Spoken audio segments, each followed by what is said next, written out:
হৈছে আকৌ আমাৰ মুনু বাইদেউ। বলকচোন প্ৰথমৰ পৰাই আৰম্ভ কৰি দিওঁ। এইফালে আমি আহি পালোহি ভাঙাগড়ৰ ৰুদ্ৰাক্স মলৰ ওপৰত থকা KFC। চাওকচোন কিমান ধুনীয়া হয় তাৰ পৰিৱেশটো। এয়া আকৌ আমাৰ নৌক লগ পাই গ'লো নহয়, মানে মোৰ কলেজ ফ্ৰেণ্ড আকৌ নিহাৰিকা।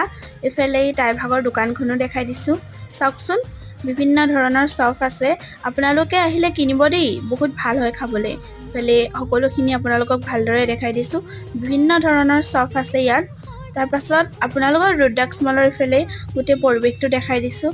চাওকচোন এইফালে আমাৰ লগত আহিছে কংকনা, মানে মুনুৰ ফ্ৰেণ্ড হয়। এইফালে আমাৰ মুনু বাইদেউ বহি লৈছে।